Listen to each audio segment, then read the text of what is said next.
frères et sœurs africains, l'heure de notre révolution a sonné. N'acceptons plus ces petits présidents comploteurs, toujours à la solde de quelqu'un, mais jamais au service de leur peuple.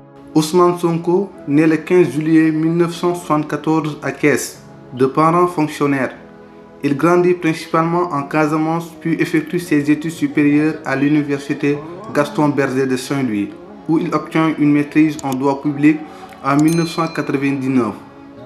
Il entre ensuite comme major à l'École nationale d'administration du Sénégal.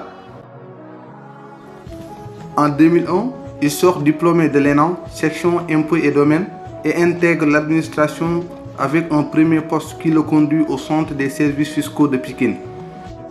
En 2003, il obtient un diplôme d'études approfondies en finances publiques et fiscalité de l'Université Cheikh Anta Diop de Dakar, UCAD.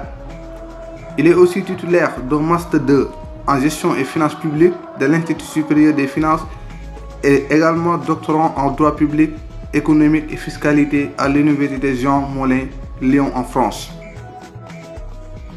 Ousmane Sonko a commencé sa carrière comme inspecteur principal des impôts et domaines. Il a été vérificateur fiscal et chef de brigade de vérification fiscale, chargé du secteur immobilier. Il était auditeur interne à la direction du contrôle interne de la Direction générale des impôts et domaines, chargé de la rédaction de la charte de déontologie de la DGID. 3 ans après son entrée dans l'administration, il crée le syndicat autonome des agents des impôts et domaines, dont il est le premier secrétaire général d'avril 2005 à juin 2012, avant de devenir secrétaire général honoraire de juin 2012 à août 2016. À cette période, il commence à critiquer le gouvernement et accuse l'État d'anomalie fiscale et budgétaire en mettant en cause le président Macky Sall. À la suite de cela, il est radié par le décret numéro 2016-1239 de l'inspection générale des impôts et domaines en août 2016 pour le manque ou devoir de réserve. Cet épisode, largement relayé par la presse sénégalaise, permet de relever Ousmane Sonko au grand public. Quelques détracteurs lui reprochent de ne pas avoir agi dans l'ombre et d'avoir dénoncé ces anomalies pour servir sa carrière politique. En novembre 2017, il a créé son cabinet Atlas. Ses débuts politiques, président du parti politique PASTEF créé en janvier 2014, Ousmane Sonko est élu député à l'Assemblée nationale du Sénégal aux élections législatives de 2017. En janvier 2018, il sort le livre Pétrole et gaz au Sénégal, chronique d'une spoliation où il accuse le président et son entourage de malversation dans la gestion des ressources naturelles du pays. Ces accusations sont reprises par un documentaire de la BBC. Parmi les personnes et entités visées, le frère du président du Sénégal, Aliou Sall, est accusé d'avoir reçu 240 000 $ de pots de vin, ce qui est démenti par le président de la République.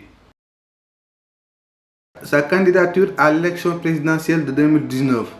Le 16 septembre 2018, il publie un livre programmatique Solutions dans lequel il livre un diagnostic des problèmes sociaux et économiques du Sénégal, déclinant ses propositions.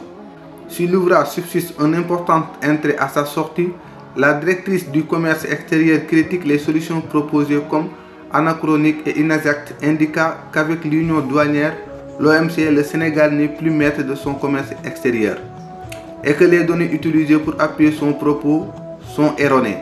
Sa candidature à l'élection est validée en janvier 2019. Il termine à la 3e place de l'élection présidentielle du 24 février 2019 avec plus de 687 voix, soit 15,65%, derrière le président sortant Macky Sall et l'ancien premier ministre Idrissa Seck. Il était aussi maire de Ziguinchor. Dans la perspective des élections locales du 23 janvier 2022, Ousmane Sonko s'allie avec plusieurs membres de l'opposition, dont l'ancien maire de Dakar, Khalifa Sall, pour construire la coalition Yewwi Askan Wi. Ousmane Sonko est investi par la coalition comme candidat à la maire de Ziguinchor. Il y affronte le maire sortant Abdoulaye Baldé ainsi que le candidat du pouvoir Benoît Sambou. À l'issue du scrutin, Ousmane Sonko l'emporte avec 56,37% des voix. Il est officiellement installé dans ses nouvelles fonctions le 10 février 2022. Pendant la campagne pour les élections locales, Ousmane Sonko se déplace dans tout le pays pour soutenir les candidats de la coalition Yewwi Askan Wi. Yewwi remporte de nombreuses villes dans le pays, dont la capitale de Dakar, et bat la coalition présidentielle Benno Bokk Yakaar. À l'issue de ces problèmes avec une dame sénégalaise, Ousmane Sonko est devenu l'homme le plus célèbre du Sénégal. Aux frères et sœurs africains, l'heure de notre révolution a sonné. N'acceptons plus ces petits présidents comploteurs, toujours à la solde de quelqu'un, mais jamais au service de leur peuple.